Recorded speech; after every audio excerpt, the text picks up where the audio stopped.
Hey everyone, this is Kevin from Kevin's Microfleet. Today I'm coming to you with another Micro Galaxy Squadron review. We're going to be taking a look at the Series 4 Light Armor Class TIE Interceptor. So we're going to go ahead and take a look at the vehicle, at the figure, at the packaging. We're going to do some measurements and we'll do a comparison. Let's go ahead and dive into the review. So let's go ahead and start here with the packaging. So as we take a look here at the front of the box, we've got Series 4 there on the side. It says on here TIE Interceptor on the bottom, number 78. And then you also get the Return of the Jedi 40th anniversary sticker on there. Get a picture here of the Interceptor going on top of the stand that it has. We get the pilot in there. And then as we flip around to the back, we get a chance to see what happens here with the vehicle. You got the opening cockpit. You also have this little piece here on the back that opens to be able to see the engine, get a picture of the vehicle, and then the other things that come in the line. And then on the bottom here is the UPC if you want that for yourself. So this is available on Amazon right now. So there is a link in the description below if you do want to go ahead and try to buy this with the Light Armor bundle. Once the package is opened on the card back, here is what you end up getting. So you get here this scene, which is great to see because we not only have an X-Wing here, but we also have the B-Wing. So the B-Wing is supposed to be coming in Series 5. We should hopefully see that sometime soon.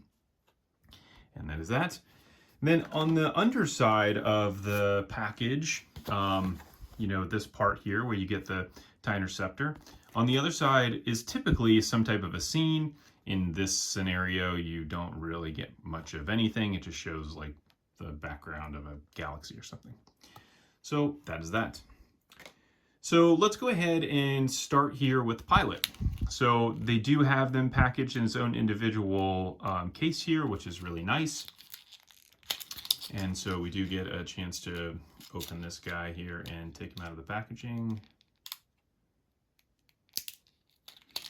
It's typically much easier than that, but there we go. And so here is our TIE pilot. The sculpt here is similar to what they did with the very beginning, but you can see there on the top of his helmet, he's got the Imperial cogs, which looks really, really nice. That is a great feature to be able to add to a figure that's this small, to be able to get that logo on there. That looks really, really awesome. Beyond that, the figure, there is not a whole lot to write home about. He's just all black, but the sculpt is very, very nice. I do like that they did that on there. Now, this TIE pilot is the same size as all of the other figures. He is 1 inch tall, and that is that. So now let's go ahead and move on to the actual vehicle itself.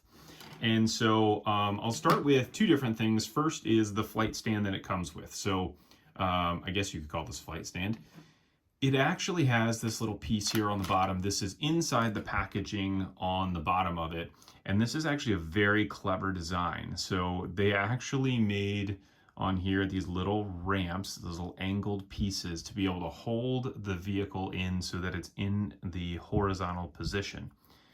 You can see on there it says Star Wars on it, and it's got some other little details and some other texture on there as well. So to connect this guy, the great thing about this, it doesn't actually click in, it just slides in place and it kind of hangs loose on there. So that way, at least when you're setting it down, it sits in a vertical or in a horizontal position, which looks really, really nice. I do love that they added that feature. That was one of my major concerns with this. A lot of times, because the wings are so long here on the front, it just moves the center of gravity too far forward and they tip forward. So without this on there, if you were to set it down on the table, it tips forward. So it is nice to have that. Now, I do want to give myself a quick little plug here. So in the background, I actually have a 3D printed hanger that I designed. This is for the TIE Interceptor specifically. So it's got a little ladder on it. You can hook this thing underneath here, and then just gently pulling back there on the arms, you can actually hold this up in its horizontal position, which is it's a really nice feature. And actually on my hanger display back there in the background, right there, you can see there is the TIE Interceptor hanging from the hanger. So when looking at this actual vehicle itself, It looks really nice. I like the design. The one thing that I do really like is that they actually have these guns that stick out here on the front, which looks really cool. And we'll go really just front to back. So you do get those. You have your relatively long wings here. And as we turn this thing around, we get a chance to see here is this engine port here on the back. Just like on the other TIE fighters, if you open this up, it actually is nice that they painted the interior of this, and you can actually see there is a hole right there on the back. So there is some negative space, which makes it really nice. A couple little pieces of little dots of red paint there, which also add a nice little feature to it. It's got the little push button here on the bottom to eject the pilot, if you wanted to do that. And then also the wings do come off. Now, the one thing that is important about the wings as they disconnect, they are oriented so that you can only put them on one way. So you can see there is this little D ring on this one. And on the other side, it's like a, it's kind of like a T. So that's what that one looks like. So the good thing about this is you can't put the wings on the wrong side, which is great. The disadvantage is that you can't take this cockpit and then take the wings and be able to put them onto some of the other vehicles, which I'll show you here in a little bit. Now, the other great thing here is on the top of the cockpit here, when you open it up, that is see-through, which is great. I do love that they did that. And on the interior here, they have some great detail. There you can see with the seat, when I'm pushing up on the bottom, how that pushes up.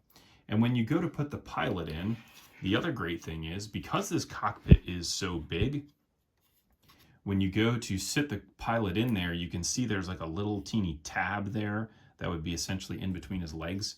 That helps to be able to hold him in place.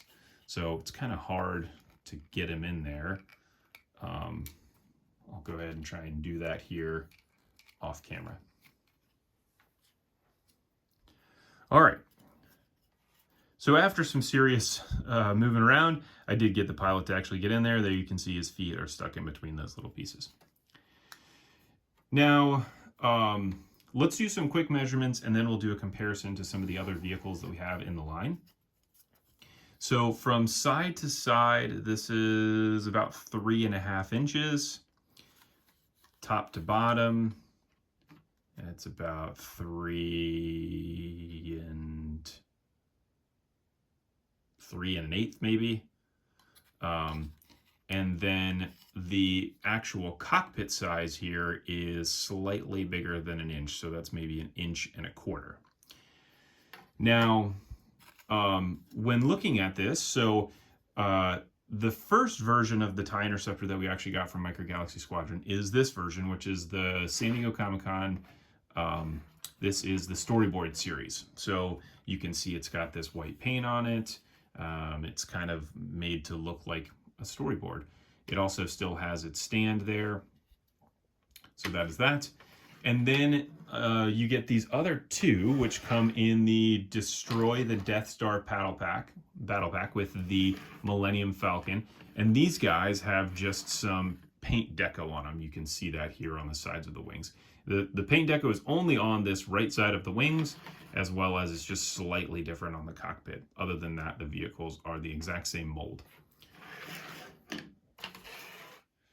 Now, if we compare this to the Action Fleet version, so here is your Action Fleet TIE Interceptor, and you can see from a size comparison, they're actually not that different. So the Micro Galaxy one is just a tiny bit smaller side to side.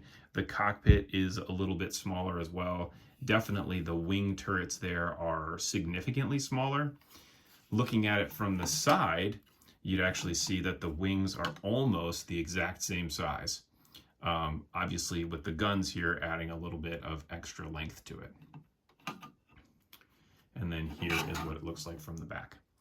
Now you could also see a big difference in the color. So the TIE Interceptor from the Action Fleet version is much more, I would say, close to the screen version, where it's a bluish color. It's much more blue, and these look a lot more gray. They're not anywhere near as blue as what you would find in the Action Fleet one or in the movie. I do really like this design. I think that this is a great vehicle. They've done a great job with being able to capture a lot of what we're looking for out of a TIE Interceptor, as well as being able to have the pilot sit in the cockpit nice and easy. We can still eject him if we want to. You can change out the wings and create any type of scene if you want to, and that looks really cool. Now, before we get into the next phase, which I do want to take a look at comparing this to other TIE fighters that we have in Micro Galaxy Squadron. If you have liked the video so far, please go ahead and like and subscribe. Also, in the description below, I have links to all of the Micro Galaxy Squadron vehicles, Amazon links, so you can go ahead and find those and get them if you would like. Now, let's go ahead and do a comparison of this to other Micro Galaxy Squadron vehicles. So now we'll go ahead and take a look at this compared to some of the other vehicles in the Micro Galaxy Squadron line. And we'll start first with just the comparison of the Interceptor to the TIE Fighter. This is the Series 1 TIE Fighter, which is the same size as the Series 2. Series 2 just has a slightly different color, as well as some different features in the cockpit. But you can see right away, even from this angle, the difference in the size of the cockpit between the TIE Fighter and the TIE Interceptor. Now, I don't know what the actual scale of this is. If you were going to look at it on, and you really wanted to dive into it, you can take a look at my buddy Jonathan's page, rebelscale.com, and he has all of the scales for all of these. The TIE Interceptor is scaled slightly bigger than the TIE Fighter. Not 100% sure why they ended up doing that and why they did it at this point versus doing it in Series 2 with the TIE Fighter, making the TIE Fighter bigger. But either way, it is, and you can see that visually here.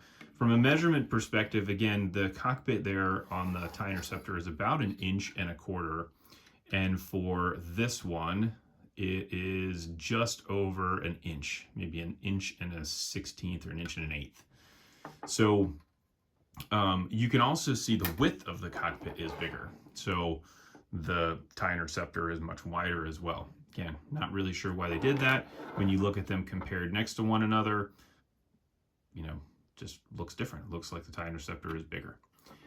Now, if you were to look at this compared to Darth Vader's TIE Advanced, again, you can see a difference here in the size. The TIE Advanced never really flew with the Interceptor, at least not in the movies or anything, but that's a way that you can see the difference in that size. TIE Interceptor looks much bigger than the TIE Advanced. And then I did want to show this compared also to an X-Wing from the Micro Galaxy Squadron line. So here you can see the difference in the Interceptor. The Interceptor is just about the same size. It might be just a smidge shorter. The one thing that does make it longer, obviously, is the lasers there that you see on the front. But that is that. I still like this. I think the TIE Interceptor is great. Really excited to be able to find the Royal Guard version, the red version. I think that'll look really cool in the collection. If you did like this review, again, go ahead and like and subscribe. Thanks for tuning in. I appreciate you hanging with me for this long, and I look forward to seeing everybody on the next review.